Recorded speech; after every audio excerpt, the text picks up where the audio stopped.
নমস্কাৰ, মই বিটুল দাস। আশা art Bitul Das YouTube চেনেলটোলৈ সকলোকে স্বাগতম জনাই আজি বহুদিনৰ মূৰত এটি ভিডিঅ'লৈ আপোনালোকৰ মাজত। মই আছোঁ বৰ্তমান ঢকুৱাখানা পুৰণি কপহুৱা গাঁৱৰ নামঘৰত। ইয়াতেই শংকৰদেৱ কলাকৃষ্টি বিকাশ কেন্দ্ৰৰ সৌজন্যত সমূহ ৰাইজৰ সহযোগত এভাগ অখণ্ড ভাগৱত পাঠ ব্যাখ্যা অনুষ্ঠান ইয়াতে অনুষ্ঠিত কৰিছে আৰু তাৰ উপলক্ষে আমি এভাগ ইয়াতে বেদী নিৰ্মাণ কৰিছোঁ। বেদীভাগ কেনে লাগিছে আপোনালোকে জনাবচোন। যদি ভাল লাগে লাইক কমেণ্ট শ্বেয়াৰ কৰিব আৰু যিসকল ব্যক্তি মোৰ এই চেনেলটোলৈ নতুনকৈ আহিছে তেখেতলোকক ছাবস্ক্ৰাইব কৰিবৰ বাবে অনুৰোধ জনাইছোঁ। আমাৰ এয়া বেদীভাগ আৰু সমূহ গাঁৱৰ যুৱকবৃন্দই অশেষ কষ্ট কৰি আমাক সহায় সহযোগ কৰিছে বেদীভাগ নিৰ্মাণ কৰাত। ইয়াতে এভাগ নাম ইয়াতে প্ৰসংগ কৰি আছে আৰু তাৰো কিছু দৃষ্টাংশ আমাৰ ভিডিঅ'ৰ জৰিয়তে আমি দেখাবলৈ চেষ্টা কৰিছোঁ। কেনে লাগিছে আপোনালোকে জনাবচোন। এইভাগ এখন ভাগৱতী সমাজৰ বুঢ়া ভকতৰ নামষাৰ।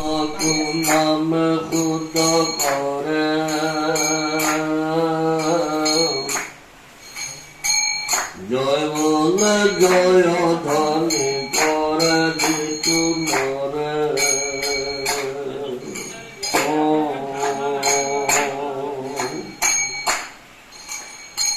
তয় বলে তল বল জীবন সংসার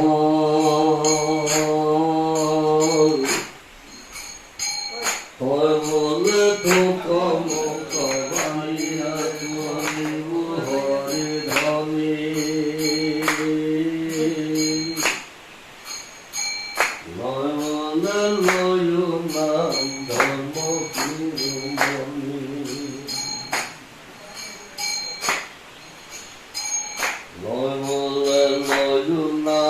ধর্ম শিরোমণি বলে কারণ কানাহিতে হরি বিনি হয় বলে চির বুদ্ধি করিলু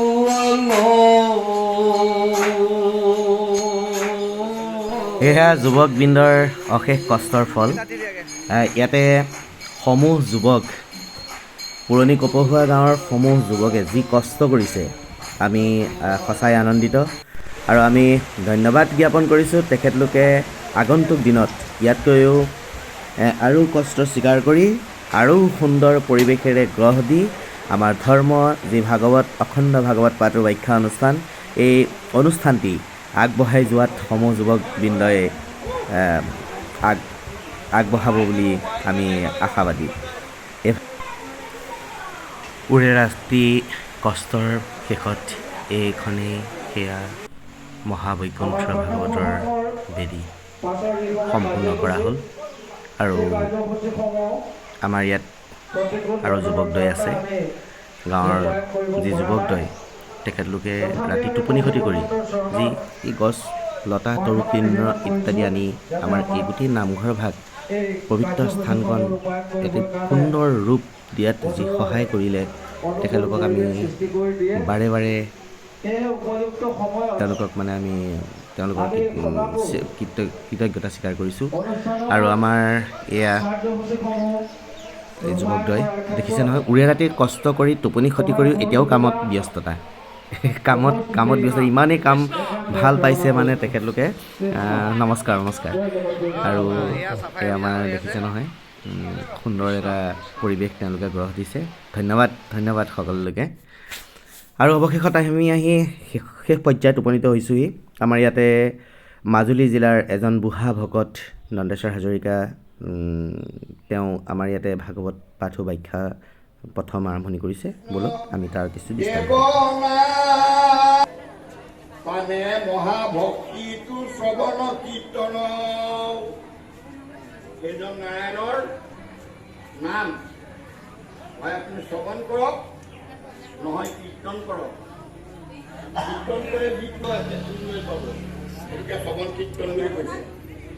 ও ইহা কন জানি আন কৰ্ম কৰি মৰো গৰু কৃষ্ণৰ কথা কুট আন কাম বুলি ক'লে আমি আন কামটো কি বুলি ভাবোঁ মহাপুৰুষ মাধৱদেৱেও লিখি থৈ গ'ল ঘোষা আনৰ কাম চাৰি গোৱা হৰি হৰি মহাপুৰুষ মাধৱদেৱে ক'লে আনৰ দেৱদেৱী নকৰিবা দেউ নপঠিবা তাই মূৰ্তিকো নচাবা প্ৰসাদো নাখাবা ভক্তি হ'ল ব্যৱসায় আন শব্দৰ অৰ্থটো হ'ল অন্য দেৱ দেৱতাৰ কথা কৈছে দেৱ হ'ল ইন্দ্ৰ চন্দ্ৰ বায়ু বন অগ্নি সূৰ্য এইবিলাক হ'ল দেৱ দেৱী হ'ল লক্ষ্মী সৰস্বতী আই ভগৱতী দুৰ্গা ভদ্ৰা চামা কালী এইবিলাক হ'ল দেৱী